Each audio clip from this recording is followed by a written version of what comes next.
Explosion! Teamwork, guys, more teamwork. They're burying us alive! Well, shit.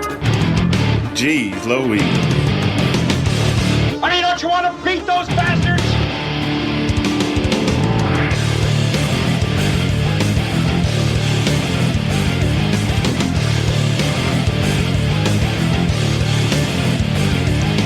In my book, we're gonna be winners. Listen, I ain't got nothing left for you to sign, because you're training like a damn bum, you know that? Screw them. What are you doing? What are people doing? Is this early access to? Hey, let me tell you something, bro. Get out there now and do the best you can. What is up, everybody? Welcome to episode 21 of the Bad Fodder Figures podcast. As always, Captain Mike M. Let me welcome in Eric and Matt. And, what's up? Apologies off the top to I and Hale. He said last night that he always enjoys a Bad Fodder Figures podcast when we have a full crew. And unfortunately, we don't have Jeremy tonight. And by the looks of it, we might not have Jeremy much going forward, as he has some work commitments coming up on the weekends now. So his contributions will be few and far between lately, but certainly always welcome to come on whenever he is available. But it looks like this could be a three-man show for a bit, so adjust your attitude accordingly. Oh. So this is the show where we were going to announce the winner of the scavenger hunt. And, you know, I firmly believe in a listen-to-win format. So you cannot listen to this right away and get the winner and then tune out. So you will have to wait to the end. Such is life. So It's like a cliffhanger for a bad show. Yeah. So we will announce the winner at the end. And, yeah, that's what that will be. But this is Sea of Thieves week. I'm not sure, Eric, if you know we have a pirate in our midst. I do. I watched the pirate a lot play Sea of Thieves, man. All right. Well, I'm going to test Matt right now because he has the pirate lingo down, and he has to get up and everything. So I'm going to throw some phrases at Matt, and he's going to have to tell me what this means. I'm going to throw the pirate phrase at him, and he has to break it down into regular layman's term. Okay. So Matt, if I said to you, "Bring a spring," what does that mean? Bring a spring. Right. I'm going to say I'm supposed to bring you some type of drink. Nope. Turn the ship in a different direction. Holy shit. Okay. Okay. Wow, that's like a whole nother language. Yeah, it is. Now, clap of thunder. Clap of thunder. So probably like a cannonball shooting or something like that. A strong alcoholic drink, like a shot. Holy shit. So we seem to have some problem here. There might be a little miscommunication going on here. Yeah. When do the R's start? Yeah, Matt is the new school pirate. It supposedly isn't yar, it's R. I'm not sure where the Y is coming from. All right, so let's give you a softball here. Batten down the hatches. Storm's coming up. You got to get the ship ready. You got to get everything tied down and ready to go, you don't lose anything. Tie everything down and put stuff away for a coming storm. Okay. If I said to you a bilge sucking, I think we're taking on water. It's an insulting expression of disdain. Ooh. Wow. Okay.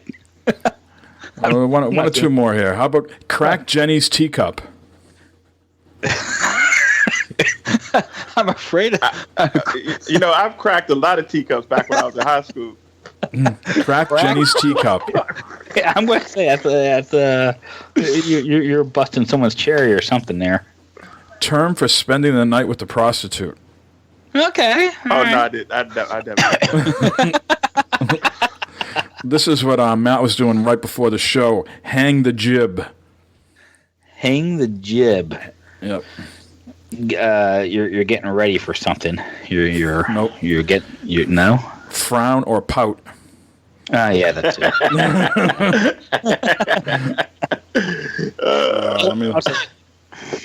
What's Hang the that? jib. Well, I've always heard I like the cut of your jib. You know, when someone's saying something smarter, right? There's someone I like the cut of your jib. But apparently that might not be the same thing there. Now, this is what Matt probably wanted to say earlier. Son of a biscuit eater. Son of a biscuit eater. I've said that many times myself, actually. It's got to be something bad you're saying about somebody. It's a name or insult for someone you dislike. You definitely were saying that earlier. I know that. Interesting. Okay. Let's get you one more. We don't want to bore the listeners here. Let me get a tough one here. Ooh, I really like that Crack Jenny's teacup. I don't think I can outdo that. That's a good one, actually. Cleave him to the brisket. Will you be saying this often, Matt? Cleave him to the brisket. Apparently, you're going to about ready to kill somebody or something. It sounds like. In order to kill a man, put someone over the coals. In order to kill a man by cutting across his chest from the shoulders to stomach. Ooh. Cleave him to the brisket. It's like back in the medieval days where they would what they call that when they cut you open, they pour all your guts out. Cut into the white meat. Getting disemboweled there type of thing. Eric, you're not going to get away with this so easy. So let me give you some hard ones here that I didn't think Matt would be able to get. Booty. Oh, wait a minute now. That's treasure. That's right. Yeah, I know all about booty. Okay. Yeah. A buccaneer. That's a Like a crewmate. highfalutin pirate crewmate. That's right. Yep. See, look at that. Eric's getting all the hard-hitting questions there. I or A. Yes. Yeah, very good. Ahoy. Yeah. Welcome. All right. So Eric. Hello. Eric's got all the tough. Eric has just shown me in a matter of seconds how much more of a pirate he is than our own pirate. This is unbelievable. I need to cancel my Game Pass. Yeah, you gotta cancel your Game Pass. To Sea of Thieves on Tuesday. All right, I'm gonna give you guys one more, and the first person to answer it is the true pirate. Okay. Yeah. All right. So let me scour here my pirate thesaurus and find out the appropriate answer for you. Hornswoggle. To fool somebody. There you go. There is the pirate. Cheat or defraud someone out of assets or money. Yeah. Hornswoggle. That's right. Wow. I'll turn my pirate hat in and my. Hopefully you didn't buy the Game badge. Pass yet. It's still too late for that. But Oh. I'll turn all my shit in.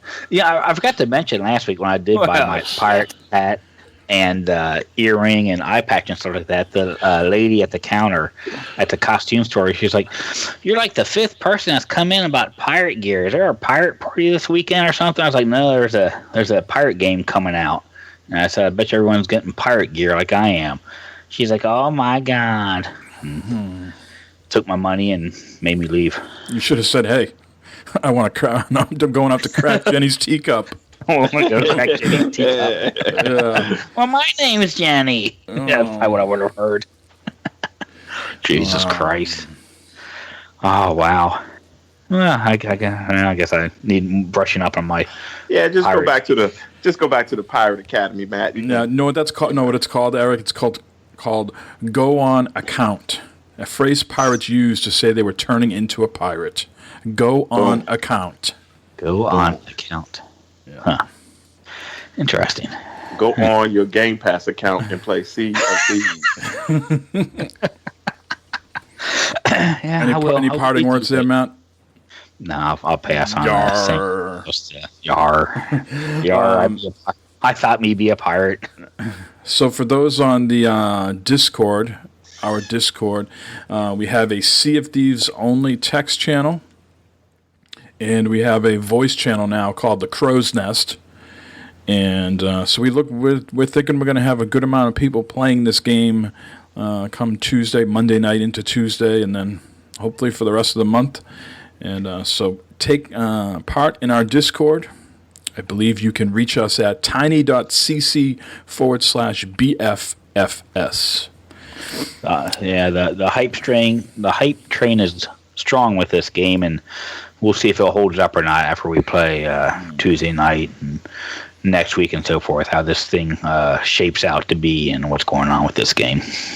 I'm interested to play it because I've seen Matt play it so much, so I'm interested to see and all that good-looking water they got on. Oh my God! It looks good, but I want to jump in it every time I see it. Right? Yeah, right. You can.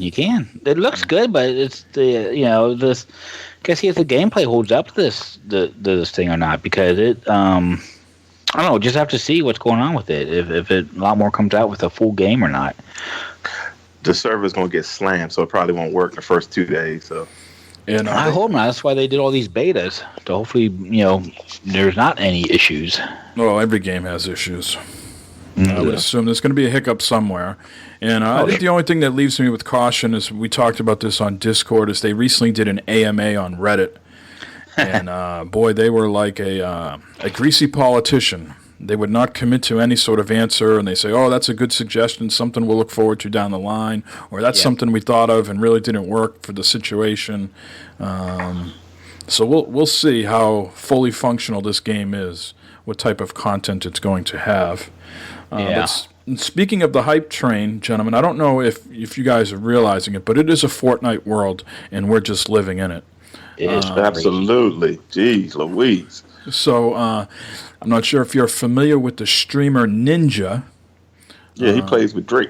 And so he played with Drake this week, and at one point they had 635,000 concurrent viewers, which surpassed Dr. Disrespect's previous non-tournament record of 388,000. Now, the all-time Twitch record is held by E-League Major, which was a tournament in Boston in 2018, earlier this year, where they had 1.1 million concurrent viewers. So during this particular segment where he was playing with Drake, he gained more than 90,000 subscribers, which will account for approximately $250,000 in revenue for the month. Jesus Christ. He's got over, I think he's got well over 100,000 subscribers now, so he is on pace to earn at least about $350,000 a month if he can keep these people. So again, he was playing with Drake, and someone named Travis Scott also joined. I'm not sure who he is. Yeah, that's Kylie Jenner's baby daddy. Okay, who? That's exactly Kylie what I don't know Jenner. who that is. He's a rapper. Kylie Jenner's baby daddy. So, and then Matt's favorite wide receiver from the Pittsburgh Steelers, Juju Smith-Schuster, also joined in, and they had a full squad with Drake, Ninja, Travis Scott, and Juju Smith-Schuster. Wow. So the game is quite popular. Eric, we've been playing this a little bit on mobile. Is that right? Yeah. Yeah. And I wish, only thing I wish about that is I had a controller, because I do not like the controls at all. Well, the controls are typical for a mobile game, right? You got the and it's hysterical because now it's with crossplay, and when you're playing on the PS4, it is very clear who's on mobile, because you got these guys that are just staring into the wall. You ever go on like certain websites, and at the bottom they have ads, and they have the ad with, if your dog is staring straight into the wall. Have we all seen these ads with the dog? Yeah. The dog is just pointed at the wall, and they said there's something wrong with the dog. Yeah. You just see players in Fortnite just like stuck to the wall, like looking at the wall, and can't move around. They don't know what they're doing. So you can clearly tell who's sort of on mobile and not. But don't you agree that on mobile it looks fantastic? It does. It looks and runs fantastic. Yeah. Yeah, man. It's set up for that, man. I just got to get used to the controls. But this game is doing incredibly well, and so much so that just recently, I would say just a few hours ago, there was a young boy at the March Madness. Sorry, Matt. No, I know it's a sore subject right now. That's good. We still got Xavier playing.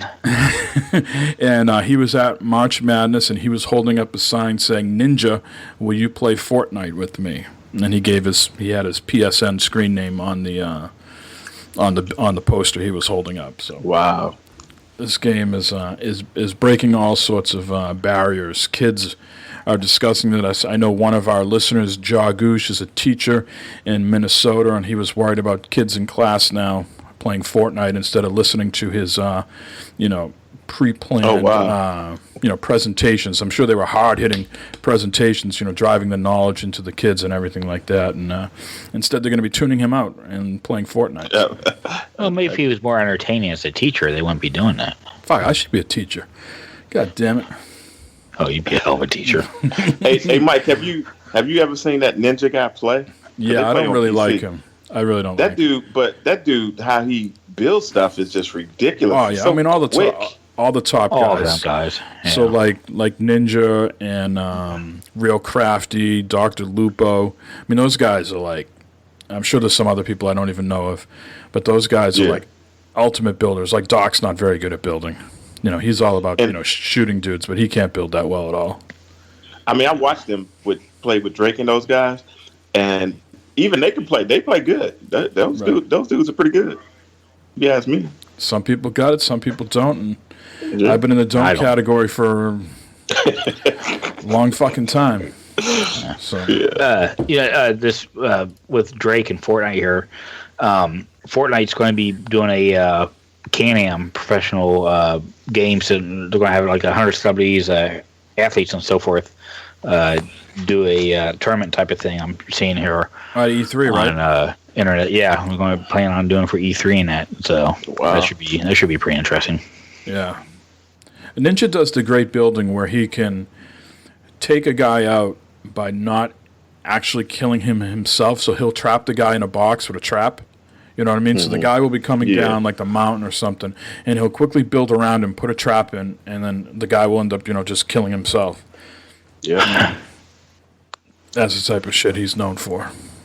That's crazy. But let's move on, gentlemen. We got just a few news stories to talk about, so sit back and we'll be right with you with some news. Really? Okay, do you hear what he just said? He just said, why don't you, for once in your life, just do the fucking news? All right, no, I'm going to do the fucking news. No, here is the fucking news. Sounded like the sound was janked up on that. What's going on? Need to pay the bills. Anyways, Star Wars Battlefront 2. Matt, have you traded that in yet? I'm thinking about it. I'm really thinking about it. I don't even think this update's going to save me from doing that, from getting rid of it.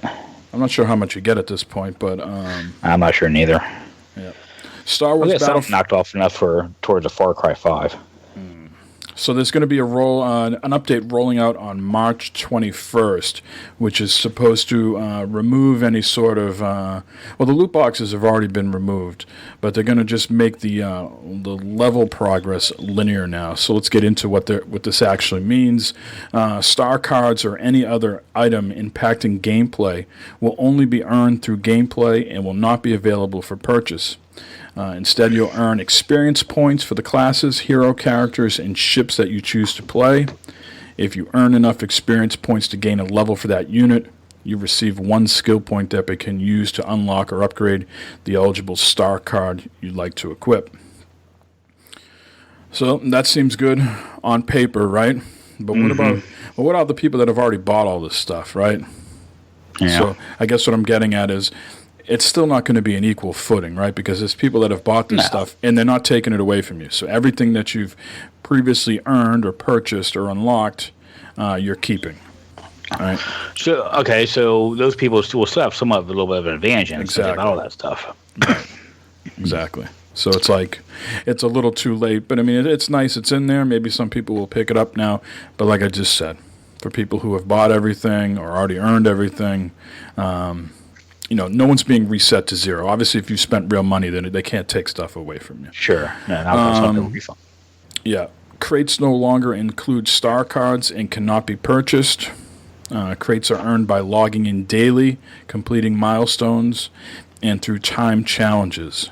Instead of these crates, you'll find credits or cosmetic items such as emotes or victory poses, but nothing that will impact the gameplay. But microtransactions are coming back sometime here in the future, right?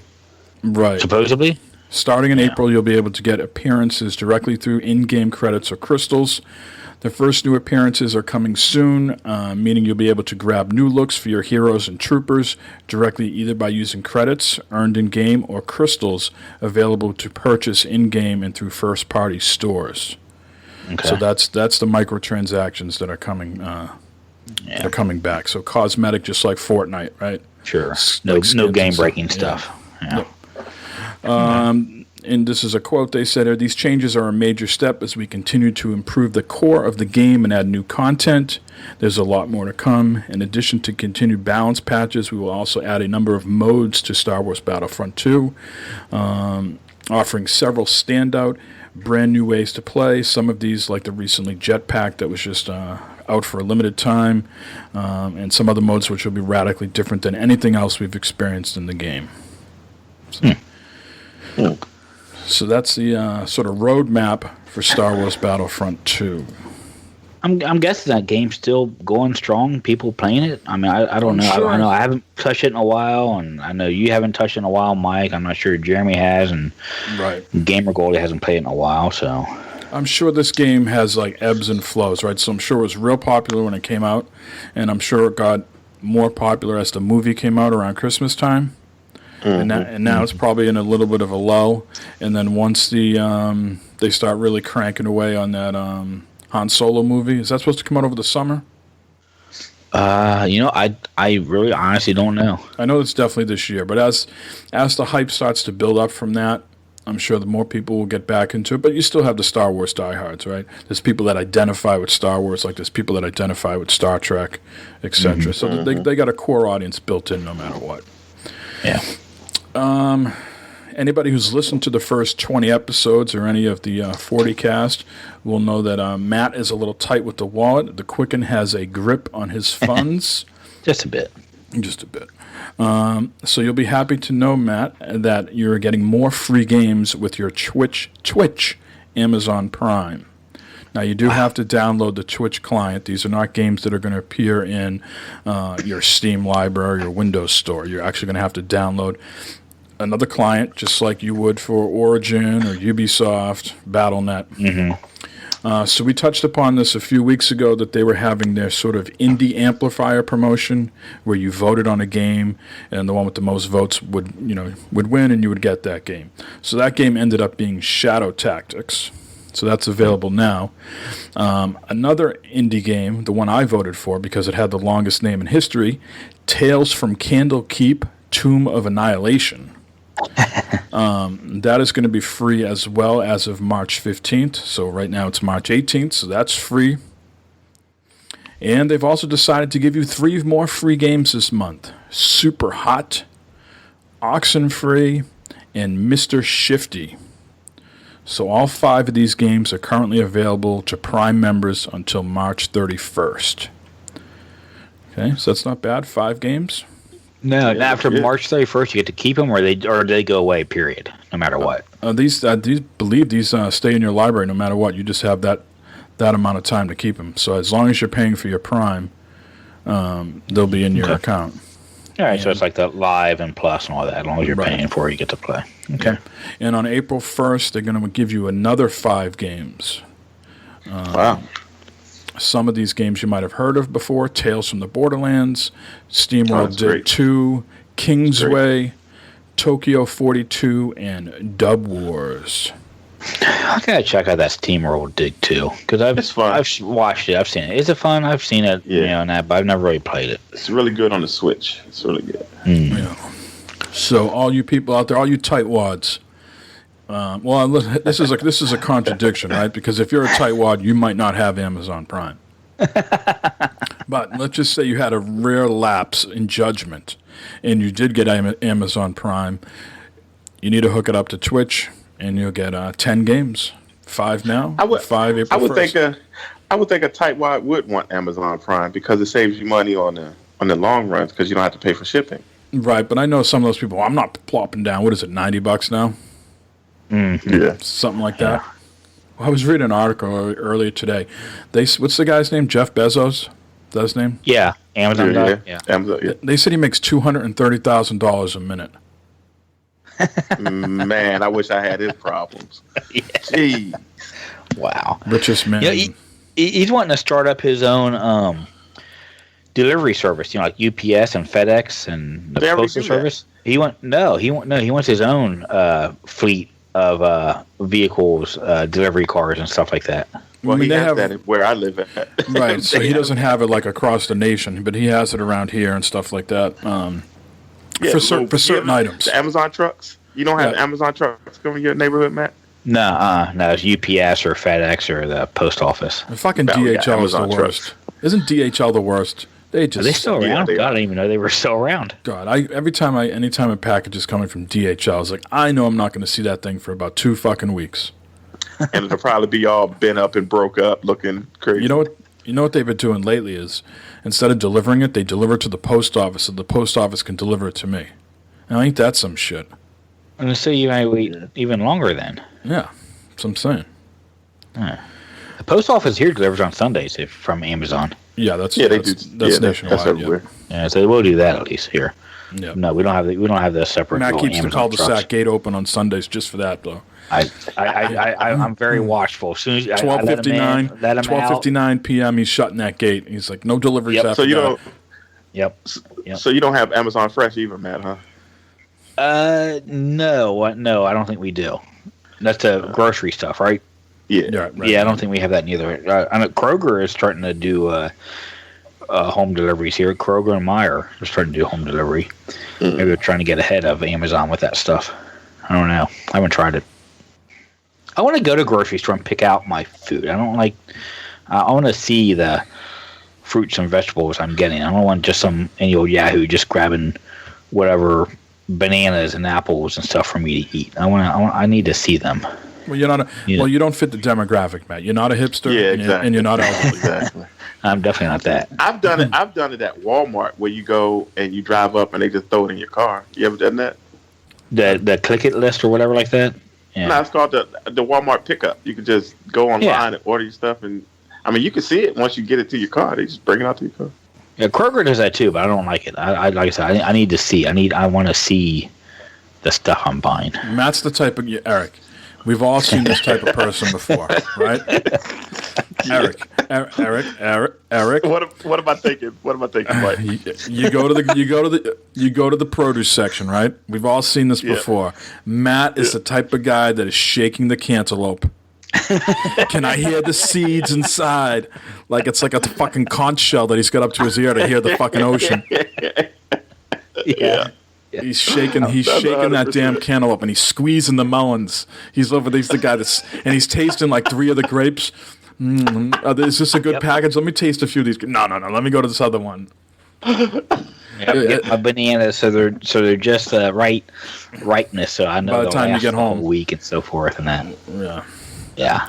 So admit it, Matt. You've squeezed the melons and you've shaken the cantaloupe. I regret nothing when it comes to spending my money at the grocery store. So there is a supermarket in the Northeast that's quite popular called Stop and Shop, and they have a service called Peapod, and I haven't done that in about 15, 18 years. They come those little green little Volkswagens. Those they used to be like real popular in Europe. Now they're over here. Those little little FedEx trucks. They're like high in the back, real sloped in the front. Yeah. And they got those they got those green baskets they bring to your door. They're like sort of like those post office ones that flip open. Yeah. Anyways, I haven't done that in a while, but it's good when you're in a pinch. Hey, some people it's convenient. Some people go on a job site and sprain something and they don't know how they did it, and they're laid up and they can't get to a grocery store. So hey, They'll bring the groceries to you. I figured you'd be all over that, Mike, because you don't like leaving that room that you're sitting in right now. I figured you'd be all over stuff coming to you. No, the wife goes food shopping. All right, let's get back to the news. Jesus Christ. Oh, yeah, news. Yeah, let's get back to Fortnite because it's been about fucking 5 minutes since we've talked about that. They got an update coming out tomorrow. Shocking, an update, right? Who the fuck would have guessed that? This is one really interests me because this is something not completely what I have in mind, but pretty close. It's called Blitz Mode. The matches will be 15 minutes or less, right? So as soon as you drop, the storm is going to start moving. Okay, so this is, I guess the theory behind this is to have faster and more intense matches. So yeah, and they say they're going to adjust the loot drops, so most likely treasure chests and ammo boxes will spawn during a match has been significantly increased. The spawn interval of supply drops and the descent time has been decreased, while floor loot spawns... floor loot spawns nearly 100% of the time. Harvest resources also have been doubled, and resources found in loot has been increased. So it's all about getting you the stuff you need and get into business. That's right. They're trying to cut down on the shopping. They're trying to give it to you up front, get the storm going, and get to the building and get the action on. Wow. So I like that. Yeah. I mean, what's the longest you've been in a match for Battle Royale? Do you know? Do you recall? I'd say 20, 25 minutes if you push an end game. Yeah. No. So they can cut off 5 to 10 minutes. Yeah, usually it's about 5 minutes for me or so before I got to start playing again. And the last bit of news here, just a real quick thing, is there's going to be a Nintendo Nindies showcase on Tuesday the 20th. And that will be at 9 a.m. Pacific time, 12 p.m. Eastern time. They did one of these last year right around the time that the Switch released. So they're going to do a new one and show you all the new Nintendo games, indie games that are coming to the Switch. Wow. So be on the lookout for that. Check that out. Yes. So let's, gentlemen, let's get into what we've been playing. Okay. Eric, since you haven't been on in a while, why don't you tell us what you've been up to? I've been chilling. I've been watching a lot more games than I've been playing, but I played, a lot of Fortnite especially on this mobile thing. I'm trying to figure this out. But some Fortnite, some VR things, some what's the name of it? Rad Rangers. I'm trying to finish that so bad. That thing gets really hard, man. But I'm trying to finish that. And Red Rogers, yes, I said Red Rangers. Red Rogers, I'm trying to finish it. I'm looking forward to finishing it, and it's been going. It's hard, man. It's some old school, like I used to play the Super Nintendo back in the day, and it's pretty. Now, as more and more that you've played that game, has the platforming increased? I know the last time we talked, you said, the platforming is just kind of secondary. It's more, run and gun and some, boss battles. Have you found, though, that the platforming has got more intricate as you've gone along? I wouldn't say it's got more intricate. I think the play mechanic has opened up as far as you have to find more hidden stuff on the boards. So I guess the platformer would have probably increased, but it's more things are hidden, is what I'm trying to say. Mm-hmm. Yeah. And the platformer, you have to go to different areas that don't look like areas. You know what I mean? Yep. So that's a big part of it. Mm-hmm. So I've been playing that a lot, and I've been looking at a lot of the Sea of Thieves footage because I haven't been able to get in any betas or anything like that. So I'm very interested in playing that. Got my Game Pass all ready to go. So nice. We'll see about that on Tuesday, I guess. Yes, sir. Now, have you finished that Moss? Yeah, I finished Moss. Nice. Moss is awesome. Leave you wanting for more? Oh yeah, there's going to be another one. Absolutely. Yeah. I don't know go ahead. Well, I was going to say, I don't know if you saw on Discord, I posted a story that there's going to be a 30-plus VR games coming to PlayStation this spring. Yeah, I saw that. Wow. I saw that, and that's going to be so hot. I can't wait till E3 because I think they'll show a lot of those. Hopefully, because a lot of stuff coming from Steam is from Steam to VR, the Vive, and the Oculus is coming over to PlayStation. So most of those things that you had on the Discord was previous Oculus stuff, if I believe. Yeah, so I'm interested in that, and I can't wait. Cool, man. And a big concern was, we've heard before on this show and other shows, well, they better not do to VR what they did to the Vita. And the Vita, I feel, while it didn't have the first party support, there was plenty of third party indie stuff to play on there. Yeah. Whether that floats your boat or not is a different story. But it's good to see stuff coming to keep the interest going and the incentive to keep buying it. Yeah, I think that's going to be in their wheelhouse as far as their plans to. I think they're going to stay with VR for right now. I think they're going to keep developing for it. And my thing is, if you can make a game that's dual, like Resident Evil was, you can play it flat or you can play it VR. I think that'd be fantastic if they just do games like that. Now, do you know that you can watch some sporting events on this thing? Yeah, I've watched some stuff, some basketball and some stuff like that. You got to download certain apps on through the PlayStation Store. Now, how come they don't hype that? They don't hype that up more, like because it's not HD yet. I think that's why they don't do it, because it's still kind of grainy. Okay. When you watch it, but the 360 view it's like I'm watching basketball games and I'm sitting right on the floor. Yeah, that's what I'm saying. Yeah. It's pretty dope. They just need it. So the viewing angle is good, but the quality is the clarity. It's like you're in Matt's bedroom. Yeah, on the 720. Exactly. Yeah. The quality is not there. I can see it, like say around the PSVR 2 comes out.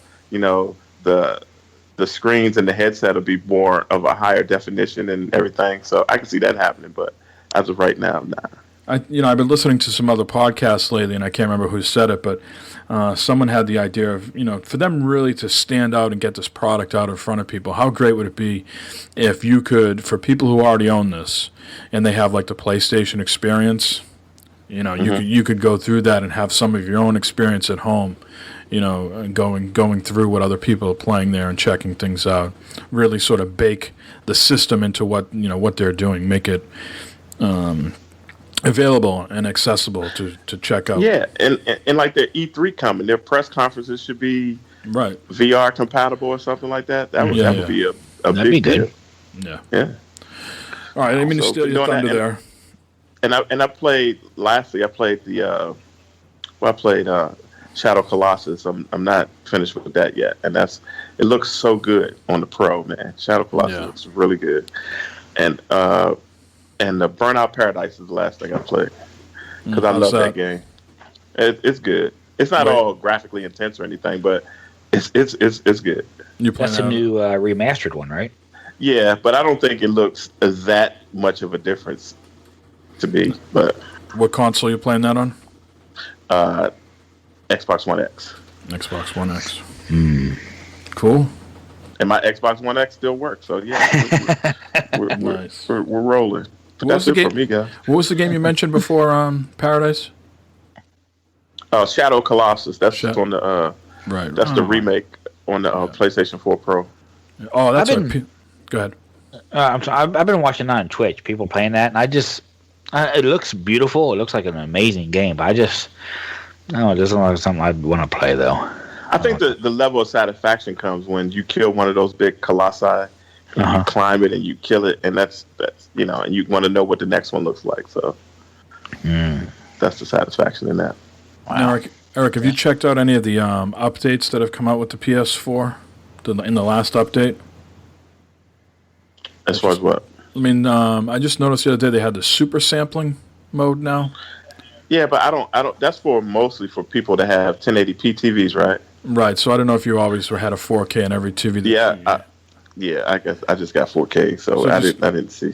Yeah, I was just calling that out. Basically, I mean, they already have a boost mode, but now they have something for super sampling for people with 2K TVs or less. You get a little more juice out of your game. And I think that'd be awesome, though. That'd probably, I don't now. If it's super sample, does that peak the performance though? Does it make it like a game faster or snappier? No, this or is whatever? like to take you from like I think like 1080p to like 2160 or something like that. Oh, okay. Wow, that's good. Yeah. So, I'm not sure how many people buy a PS4 Pro and don't put it on a 4K HDR TV. You know. Yeah. You know, that's like What's buying the purpose? that's like buying a Ferrari and getting your tires from Walmart, right? Exactly. Walmart tires. Good Lord. Oh, God. Yeah. All right. Nothing else, Eric? That was all you had Nah, man. I played the little Kirby game on on the Switch. and I think that's great. I'm gonna have to pick that up. I like that. You're playing the demo, right? Yeah, I was playing the demo. I'm gonna pick up the full game though. I like that. I might The pick Switch that is up. pretty dope, man. Yeah. Eric, I'm not sure what your Saturday entailed. You might have been busy working or just recovering from a work week. But Matt put himself out there. I was going to say exposed. That's the bad word. I got in trouble for that once. He put himself out there on Twitch early afternoon. I was working, and he played some Bloodborne. So why don't you pick it up from there, Matt? Oh, my God. Well, I don't know why I decided to play this, but I thought, you know what, was Saturday free. afternoon, it was free. Thank God it was free. And nothing going on here, so let's go and fire this Bloodborne here and put on the old Twitch and stream some of my gameplay in that. And I did not get far at all in this game at all. I got killed right off the bat from the first scene. The werewolf thing got me. You're supposed to. Is that supposed to? Yeah. There's no way around it at all? Okay. No. Yeah, because you had to go back and then get your other stuff. Yeah. Yeah. Okay. So then it puts you in this like courtyard area. You know, there's like tombstones and that, and then everywhere you walk down this path, and like every 5 feet, these skeleton dudes come up out of the ground and they give you these tips on how to play. You know, basically it's the tutorial for the game. You know, how to dodge fights, how to. A famous quote from Matt. I know I should be paying attention to this, but there's no way in fuck I'll remember it. I just want to play the damn game. Pretty much. Pretty much what you said, right? Yes, it is. I think it's exactly what I said. I was like, I'm not going to remember any of this shit they're telling me. So let's just get on with it and that. But that was my first challenge, was trying to get out of that goddamn courtyard. I kept walking around. There was this skeleton baby in a bird bath that was talking. He was trying to sell me shit. And finally, I walked up to one of the tombstones. Mike said look for a pond or something like that. And I was looking around for that. And I finally found this tombstone. And it put me in, I guess it was at the first level, I suppose. And wow, it's a beautiful game. It's a great looking game. It looks very detailed. It looks very involved. But for me, for the gameplay, holy cow, it was rough, man. I know Mike kept telling me go slow, and I'd go do something, and Mike would say that wasn't slow.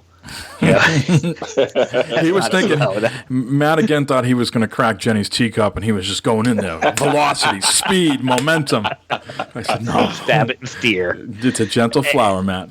Take your time. Take your time.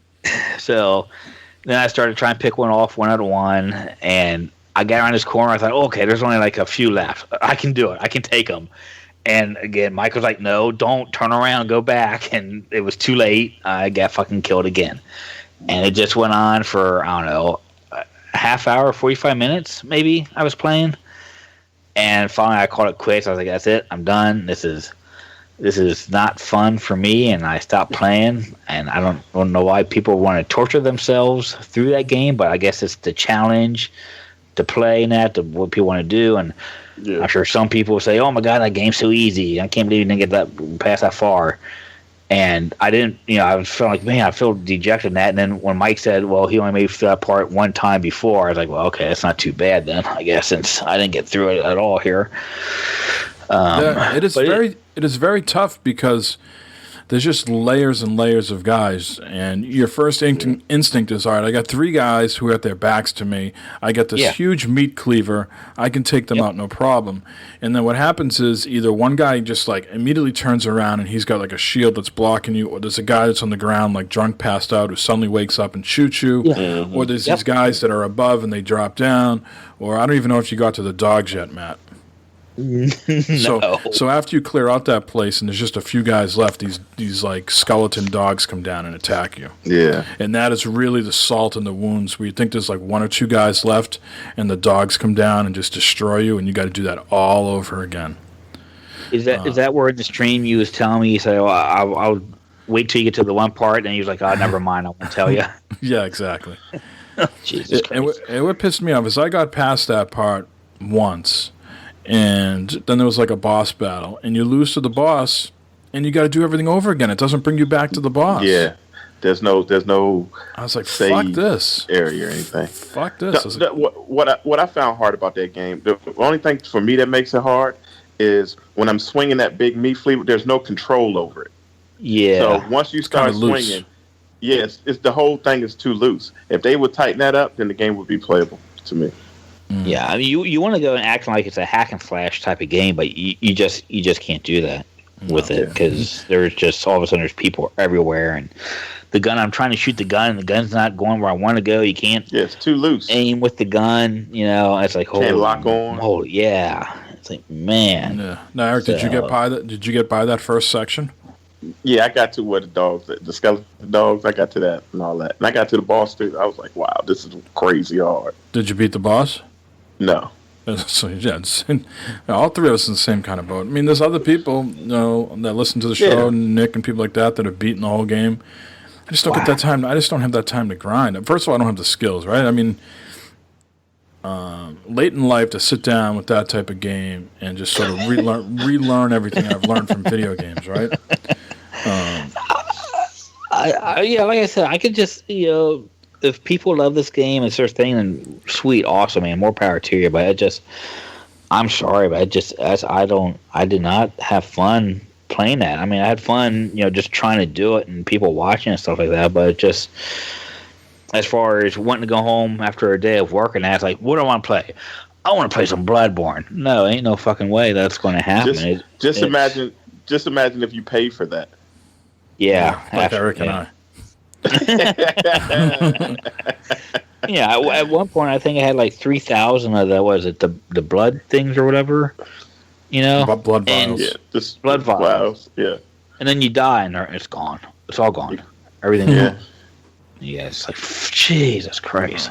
So what else did you play that was a little bit more relaxing and enjoyable? Vermintide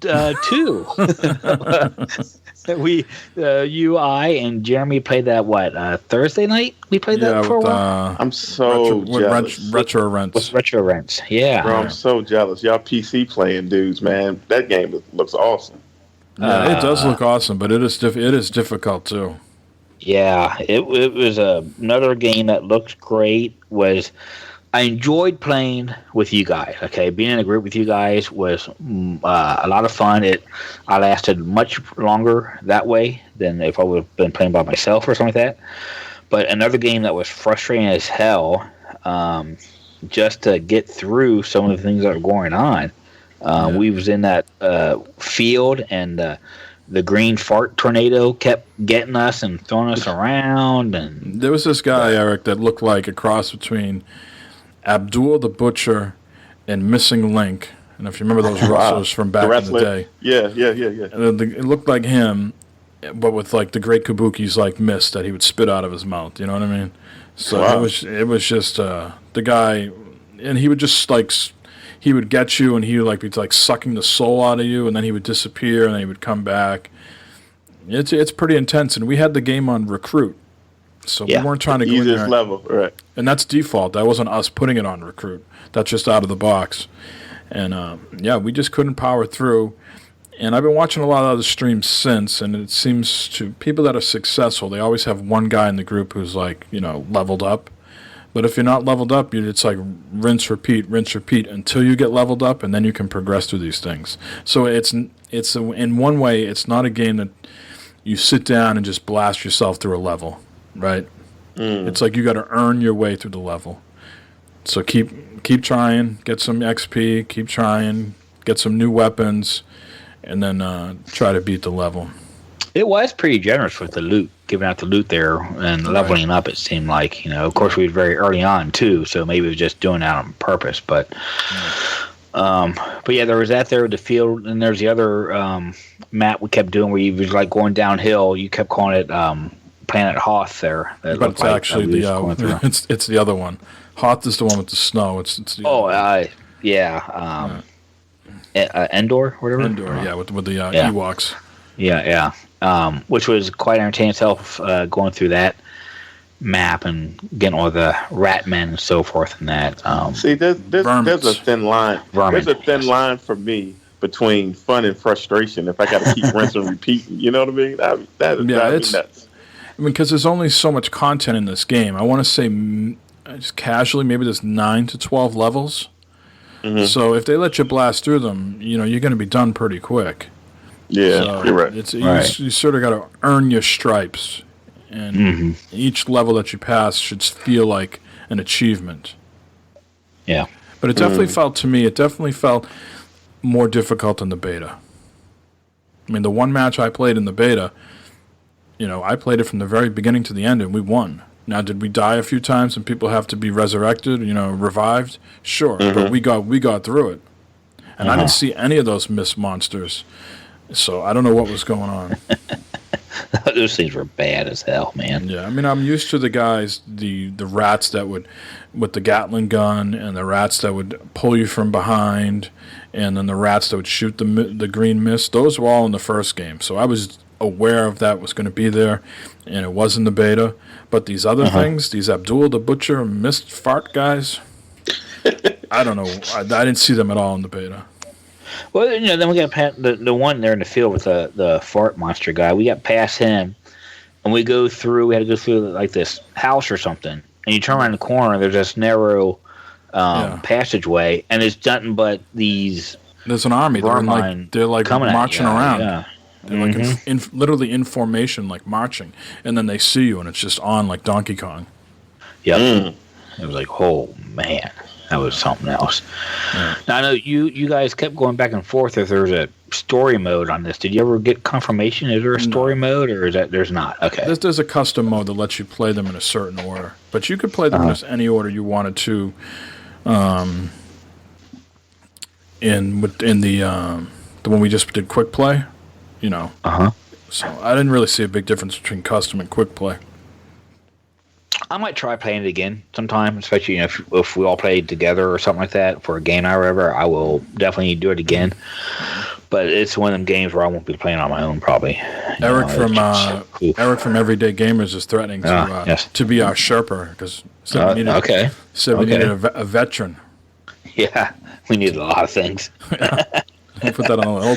Hold on. Let me write that down on the list. All right? We got a veteran now to help us out. So that's one of the to-do thing off my list. Only 15 other pages of my life to deal with. I hope it comes to consoles eventually one day. I think it's coming out March 18th. No, that's today. I think it's pretty soon. It's coming out on consoles very soon. Cool. So all of them, or just probably the big boys? I don't think it's coming to the Switch. It's definitely coming to both Xbox and PlayStation. Okay. All right. Nice. And then we'll end this on a good note. Last night, you, myself, and Jeremy played H1Z1, the auto battle royale, and that was quite entertaining. And Jay, Ian Hell, was also in there with us. That was fun. That was entertaining last night playing that. Just. Is that a lot different from PUBG? Oh yeah. Yeah. So think more like Twisted Metal, right? Mm-hmm. So it's car combat. It's called Auto Royale. So you can have 4 guys in a car, right, Matt? Yep.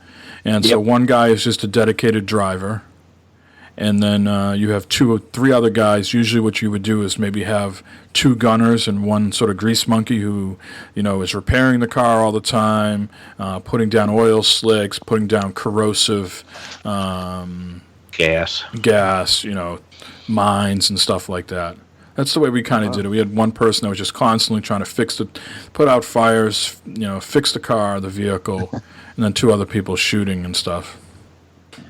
It was very entertaining playing that. You go through, Eric, you drive through, and there's like power-ups and stuff that you drive through, you get, and then there's these crates every so often in different places. You got to shoot the crate, and then you drive through the crate, and it gives you guns or repair kits for the car or what have you, stuff like that. And it was neat. I tell you what, it gets hard when you're the driver, man, and that circle is getting smaller and smaller. It like is hard. Like a dime. Phew, man, it's like the circle is like big enough for like one car that you're trying to drive around, and you can stay inside the circle. And there's, I don't know, the best we did was what, fourth? I think Fourth was the best place. Yeah. Seventh, and it still. We were a dead ringer for seventh, but fourth was pretty much the best we did. You know, it was funny. Most of the times, the game kind of started out slow. You know, you had plenty. It seemed like you had plenty of time to just drive around. Yeah, where the hell was everybody else? Stuff and that. Exactly, pick up stuff and that, and then all of a sudden, man, things just got tight, and it was just like, holy moly! And you could ram other cars, and cars ramming you, and you're trying to shoot people. I don't know if we ever did actually kill anybody. I couldn't tell because that thing comes up fast on the left hand side, but I definitely felt like I got lots of shots because you could see the blood and everything like that. Yeah. None of us died though. So maybe we didn't kill anybody. No, the only time we died was when the car died. So, yeah. But it's fun. That's definitely something I would love to play again and play more of with you guys. And that, and Eric, it's free. Eric, you gotta get in on that game also. I gotta buy a computer before I play that. So. Thought you had a computer, no? Yeah, I got, but it ain't strong enough to play that, bro. I'm not sure how intense that is, graphic wise.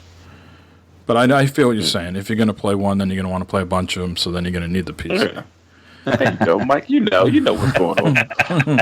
I feel you. Get some of that extra Glover money out there and just go and pick you something. I'm thinking about it, man. I'm thinking about it. I'm going to need about $3,000. That's what I'm going to have to drop, because I'm going to be up there, with Mike. You just reach in your pocket and grab that, right? We were looking at houses today, and we were in this one house.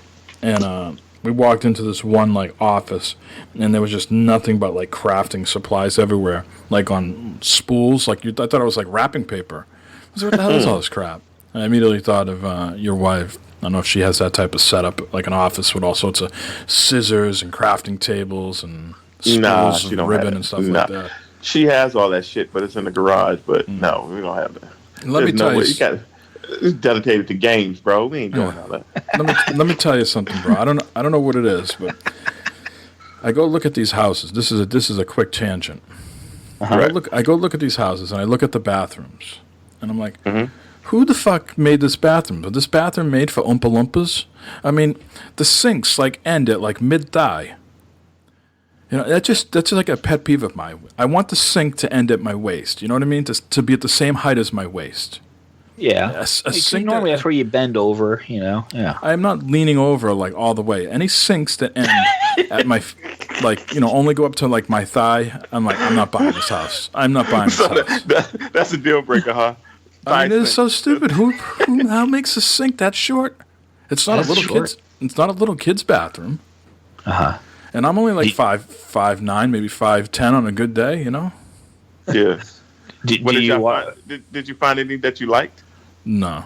We went into this last house we went into. They didn't even clean the friggin' place. I said, what the hell? Why am I here? Wow.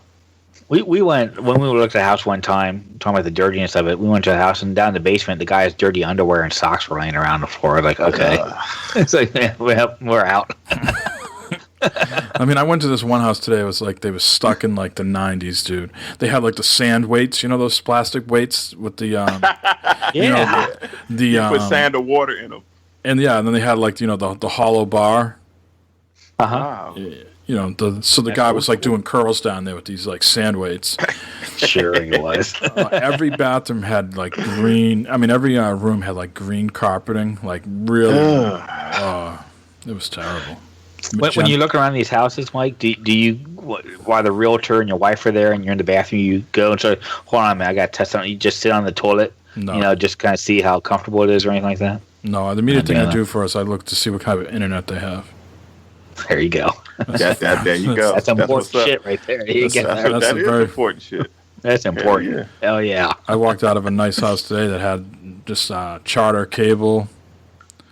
Get me the fuck out. It was a nice house. Get me the fuck out of here.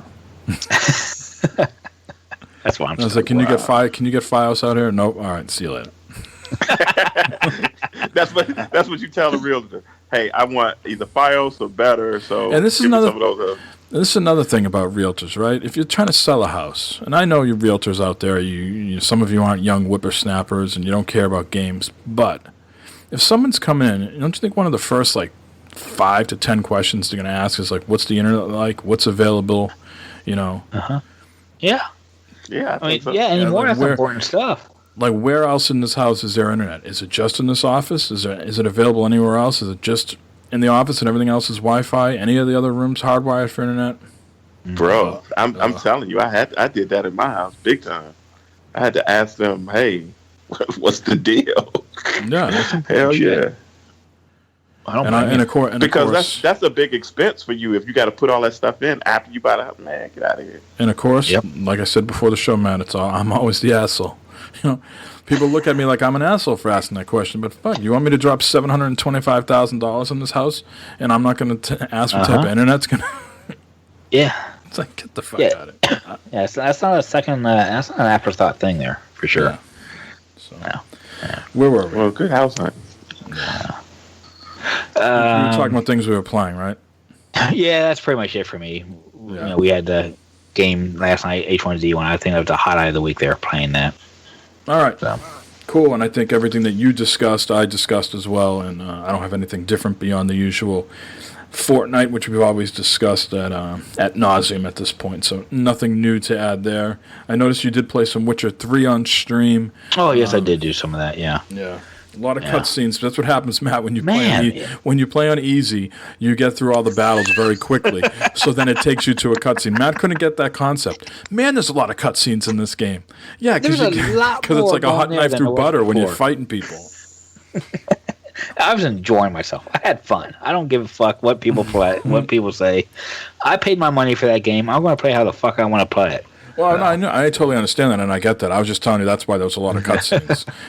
Because the battles only lasted 10 seconds. I had fun. All right. Except for the cutscenes. Let's get to the voicemails.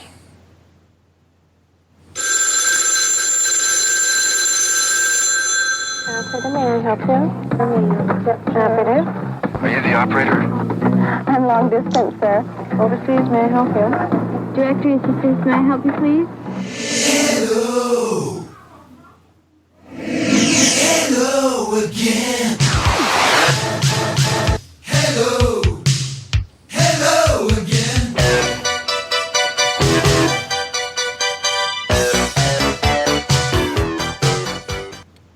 All right, Matt, before we dive into the voicemails, please, as the secretary of the podcast, give out the voicemail number. 508-659-BFFS, 508-659-2337. Very good. So we have some voicemails this week. You'll be happy to know that we don't have 5 from a certain individual. I think he had enough shit this week on Discord to not do that again for a while. You talking about the thug? Yeah. So he'll say it from Retro Rents. I think he's going to talk about that Vermintide, which we were just talking about. Ooh, okay.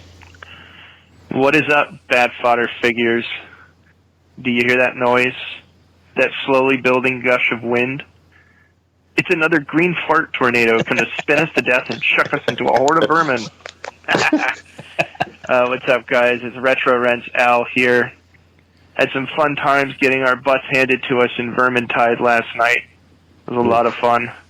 Once Mr. Matt fixed his shift tab baseball card issue. Also had some nightmares of that part tentacle, part shellfish, part walking toothy sphincter devouring my poor feather-hatted character. Anyway, guys, it was good times last night. Thanks for coming out and letting me jump in on the fun with you guys. And look forward to joining you guys when you do a PC game night sometime and getting wiped out again. All right. Take it easy, fellas. Bye-bye. It was fun playing with him. Yes, it was, and he was alluding to your shift tab debacle. So yes. very quickly in Steam, when you send an invite, You have to do Shift Tab to accept it. And Matt's like, my Shift Tab isn't fucking working. It's bringing up the screen that's got, some sort of baseball card, looking thing from the game. I'm like, what the hell are you talking about? Shift Tab. And he's like, go to my stream. Look at my stream. It's not working. Shift Tab brings this up. So I had to go to the Googles and figure out how you enable Shift Tab in Steam so he could Shift Tab properly. Apparently my Twitch overlay was turned off or something. So if anything came out of that night, it certainly wasn't any victories in Vermintide. We figured out your Shift Tab problem. And you know what? It worked great last night when we were playing H1Z1. I was able to do that very nicely, do the Shift Tab and accept invites to the game. All right, let's hear from Vaughn. What's up, Bad Fodder Figures crew? It's your boy Vaughn checking in one more time this week. Hey, just wanted to let you guys know I am currently trying to finish up God of War Ascension, that last game before the new God of War comes out. And when I put in the disc, I forgot that this game included a lot of demos. And one of the demos I just wanted to bring to everybody's attention was a game that I played when it first came out called Starhawk. I don't know if any of you guys played that. Oh, yeah. But, man, I played that demo, and it holds up after all these years. It had a little bit of everything in it. Third-person shooter, it had mechs, you can call down buildings and weapons, had a horde mode. So if you guys are looking for something to play, I think it's pretty quick. I don't think it took long to complete it, but it really holds up after all these years. It's pretty dope. Moving on to Far Cry 5, found out that it's going to have a couple of arcades in the game throughout the maps.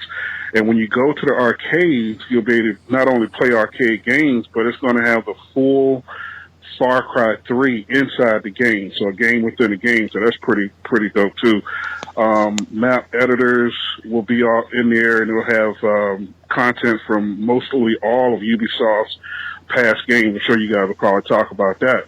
But that brings me to my question for this week. When it comes to player-created content, how do you guys fall? Do you create the content, or do you like playing maps and levels that other people create? Personally, myself, I'm not really into creating the maps and stuff like that. I like playing what other people created. So tell me what you think about that. And then last but not least, wanted to give a shout out to the call-in crew, the CIC. That would be Mafia Thug and Big Double F. We're all part of that CIC crew. This is your boy Vaughn. Peace. I'm out. All right, the CIC crew. You gotta add Retro Rant on that now. Right. He's been calling it. Yeah. So what was he saying there? Games, do we like to play or create? Now, for me, I am all about playing, and I will admit that I actually do not play a lot of stuff that the community creates. I think I've done that in a few games here and there, but predominantly I like to play stuff from, air quotes here, the professionals. Yeah, I'm with you on that. I like to play, but I'm gonna go out on the limb and say my man Matt has a creative mind. What you think, Matt? Yeah, but I mean, I got creative mind when it comes to like Minecraft and Fortnite and stuff like that. But when it comes to actually making a game level or something like that, that's a whole other thing, maybe. Although I do like the Super Mario Maker there. That was pretty fun. But I would rather have other people do the work for me. Yeah, I think I've played Super Mario Maker. What was that game? The racing game that was on the PS3. Like the Mario Kart spin-off racer. I know what you're talking about. You can download all those karts and stuff like that. Yeah. So stuff like that. Dying Light had some levels. Yeah. Little Big Planet. Little Big Planet. Yeah. So I've done. Yeah. So I say I've done. Actually, I guess I've done a fair amount of that stuff. But I have not downloaded like mods, like people have created stuff and then added it onto my game or visited other worlds that people. I always like to do that stuff, and then when I get to do it, I'm always ambivalent. Is it going to screw up my computer? Like Bethesda has put the sort of clamp down on a lot of that stuff has to be approved by them. But then there's some stuff out there like Nexus Mods, and you got to go to their site, and you got to pay for it, you got to download it. I'm like, I don't know what the hell I'm downloading here. I just spent, $2,500 on this computer, and it could blow up in an instant by some stupid download. So, but that was a tangent. I'm sorry. I was triggered. A lot of triggering. Did I any other questions? That was his question, right? There was anything else I missed? Nah, that was good. That was it. So shout out to the CIC crew. And Vaughn, thanks as always for calling in. I'll have to look at that Starhawk game. Assuming if he was playing Ascension, I think they might have ported that over to the PS4, or was he playing that on the PS3? I think it was on the PS4, but I think he said he had a disc, right? It was on a disc. So maybe he was playing it on the PS3 still. Because that Starhawk game is a PS3 game. PS3 game, yeah. All right. I guess we're going to hear from this person. What is up, BFF? This is Monty Doug. This person. Don't worry. No. I won't call in again. I apologize. This drive is literally driving me insane. I'm still up here in North Dakota.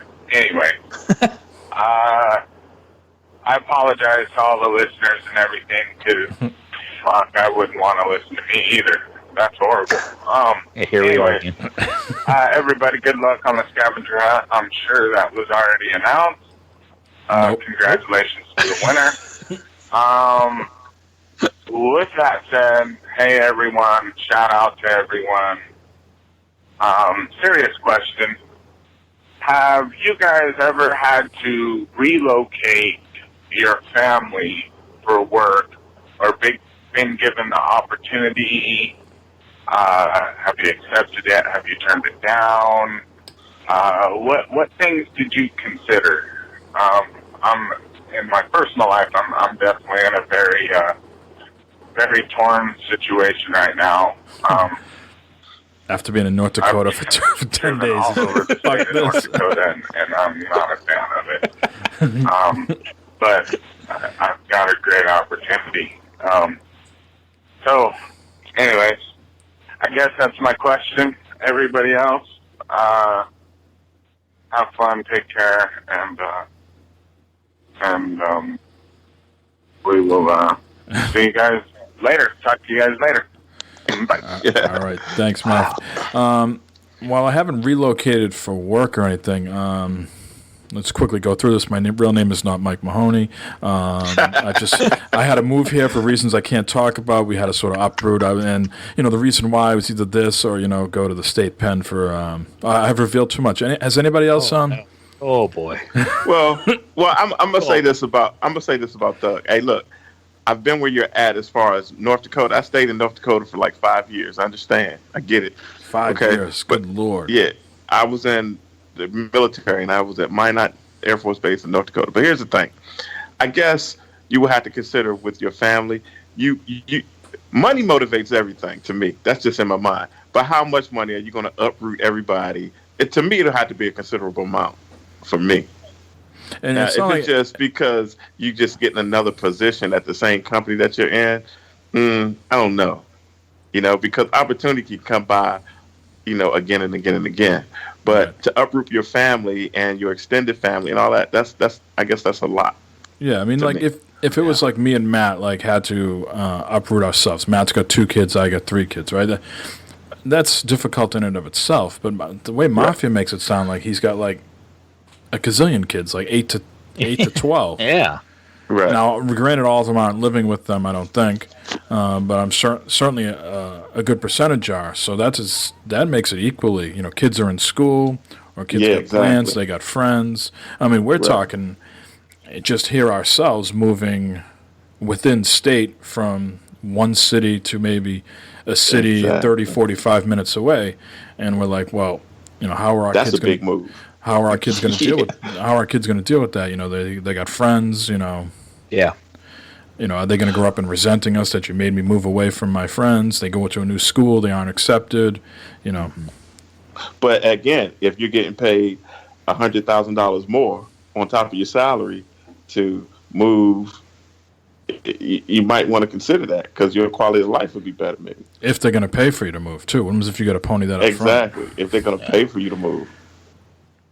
You know. Yeah, and where you're moving, that's a lot to the consider, cost of man. living might be more, et cetera, et cetera. It should be cheaper in North Dakota, you would think, but maybe it is. Maybe it is. Maybe it isn't because they got to get shit there, you know.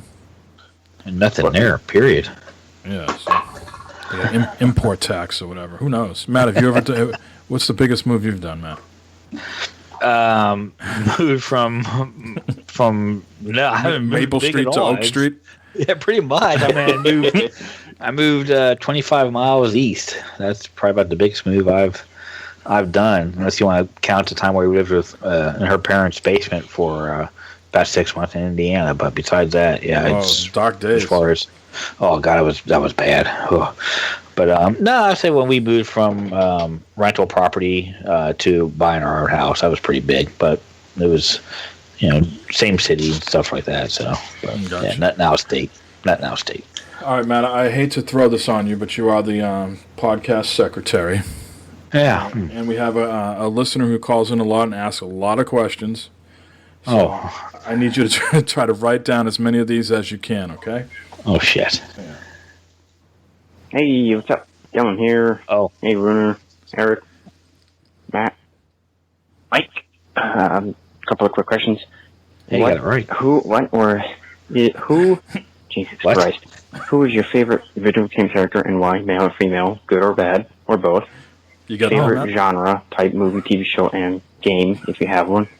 And what movies are you looking forward to that are coming out on the horizon, and what TV shows that are out or coming out? And have you bought your ticket yet for Infinity War? If not, we just go see it regularly.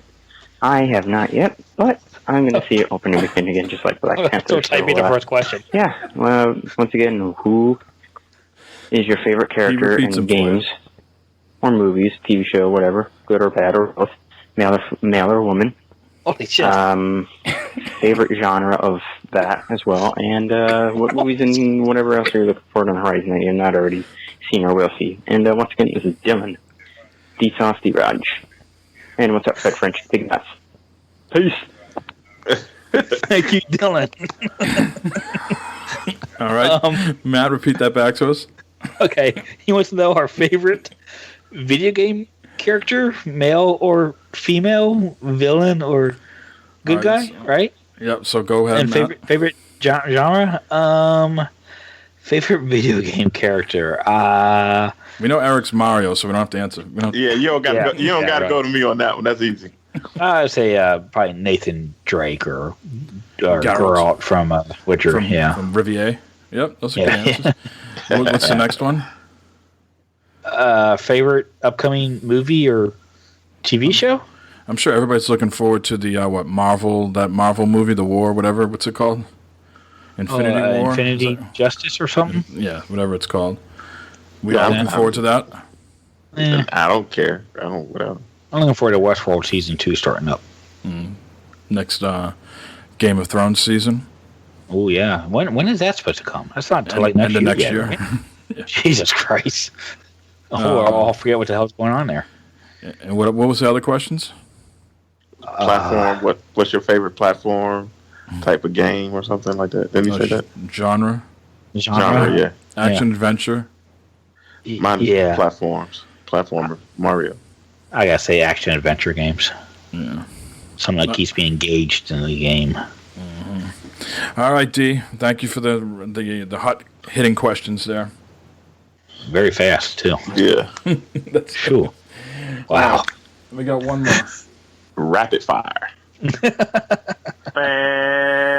Fodder figures. What is up, gentlemen? Double F checking in. Last week I went long. I had the double call. This week I'm just going to try to keep it short, keep it simple. That's last words. All right, man. Good talking to you. Have a great week. And I'll see you next. No. Not that short. Sorry, not that short. Not that short. All right, man. I'm calling this week with a question. I seem to be, very busy anymore. My gaming time seems to be getting cut shorter and shorter.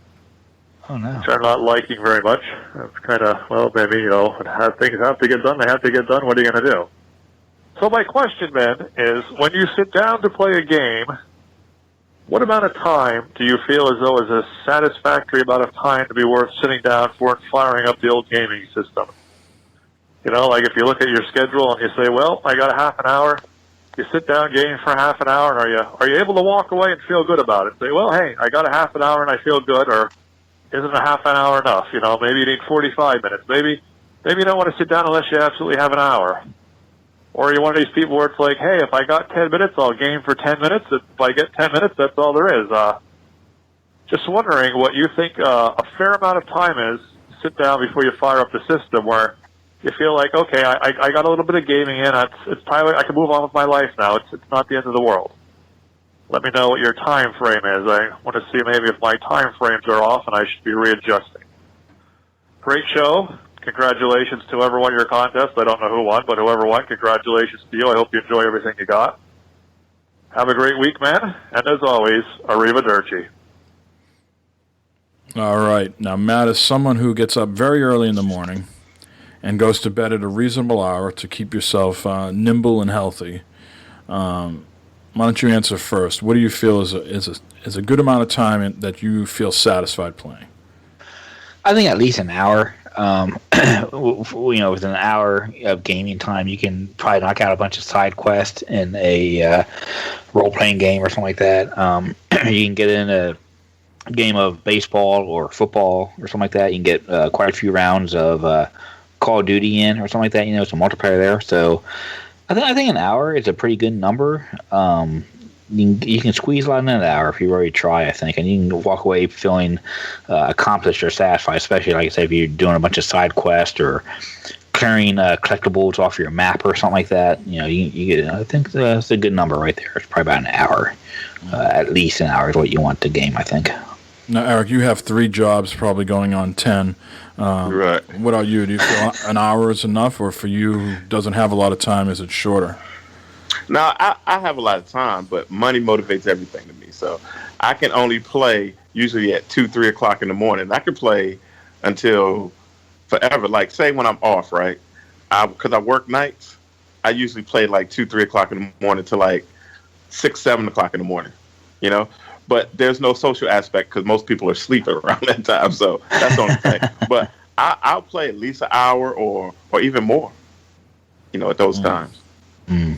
But I would love to be more social with you guys, but I call you guys and wake you up, I guess. Say, hey, let's play some Sea of Thieves. No, I know for me, I've been off and on, I haven't been consistent with it, but I've been trying to do the Power Hour stream in the morning from like 9 to 10. And that goes by fast. And doesn't leave me really satisfied.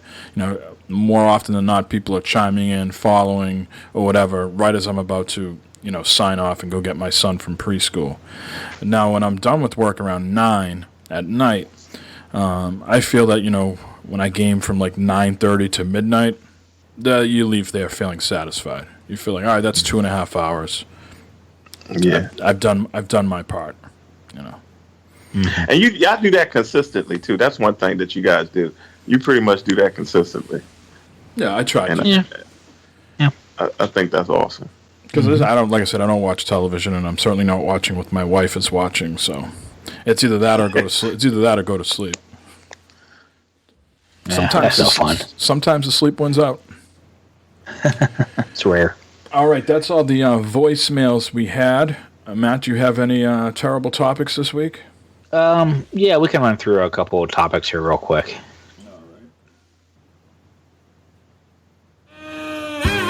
Might be women of the night walking around, broadcasting out their anuses. Like 70s, Harry. Oh, nice. Oh, look at that. Burn it up. I'm right down in the fucking bed. Adult toys, sex crime or sexual assault, vaginas. Jesus fucking Christ. All right, who's got the GPS on the rub and tug?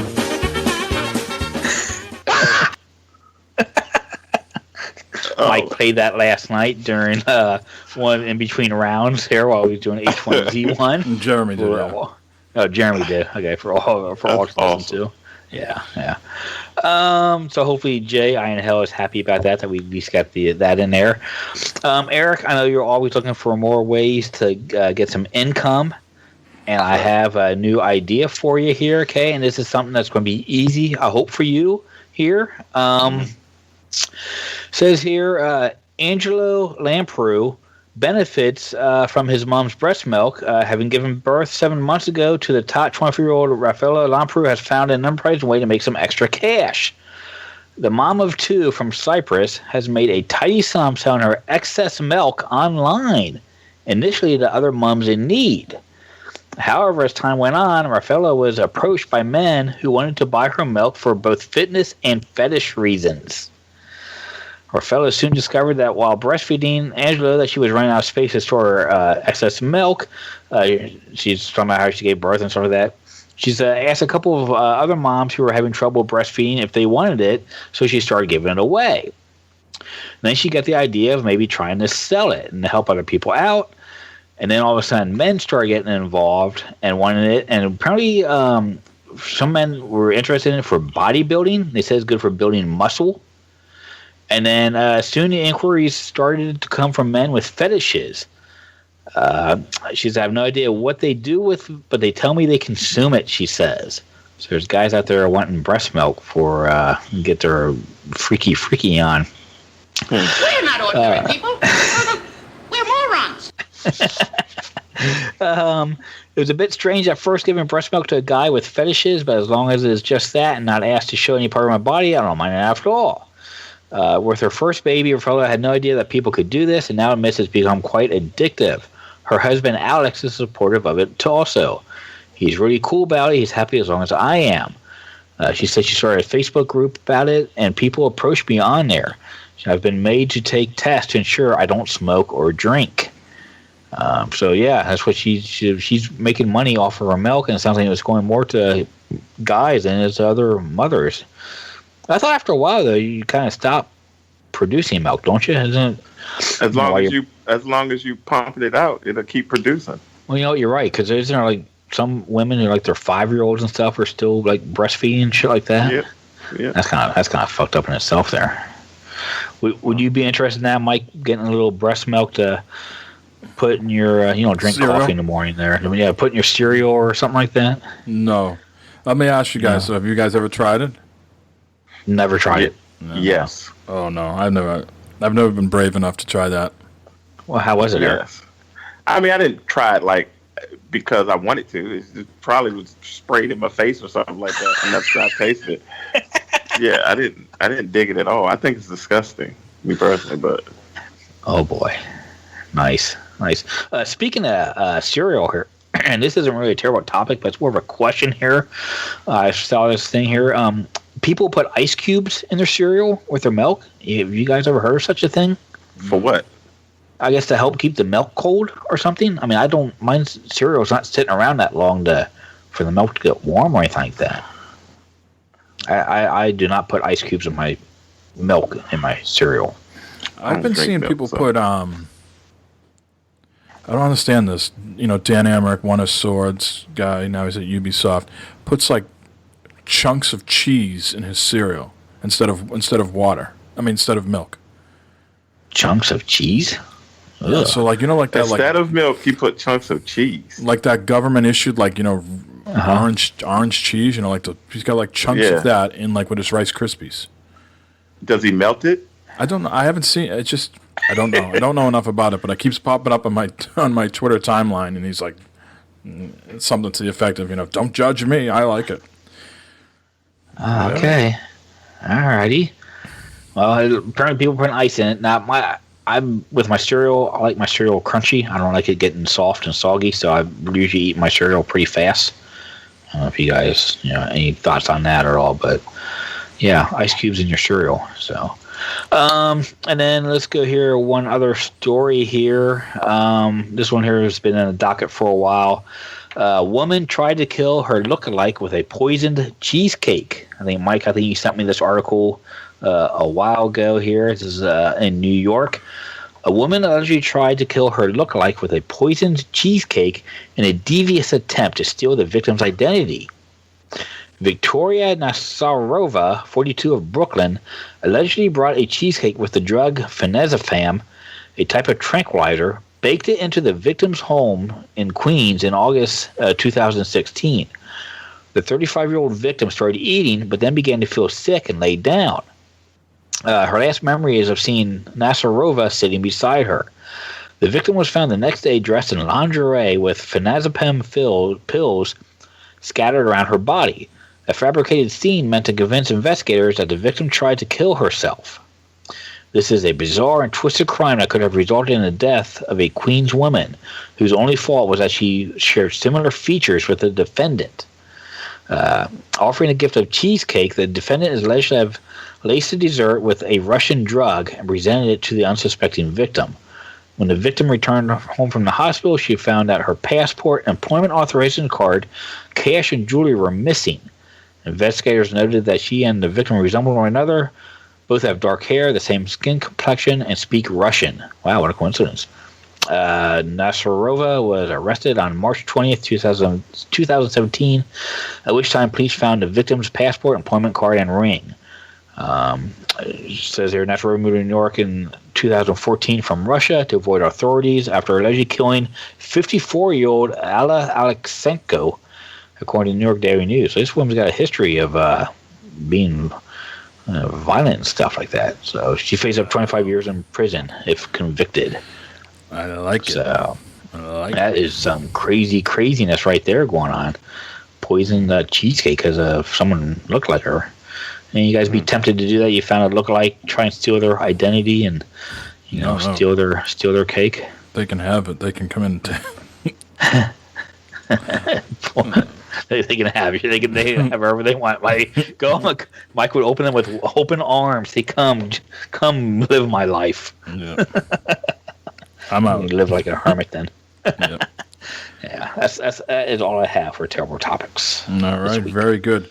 So it is what would you say, the time of the hour of the time, however the phrase goes, to announce our winner. Yes. I will say this to go get a little bit on the soapbox here. I was disappointed with the turnout. We didn't have many people partake. I don't know if it was too difficult or whatever, but your lack of participation has been noted. We recognize that this scavenger hunt didn't resonate with people, so we will determine if we're going to continue giving stuff out.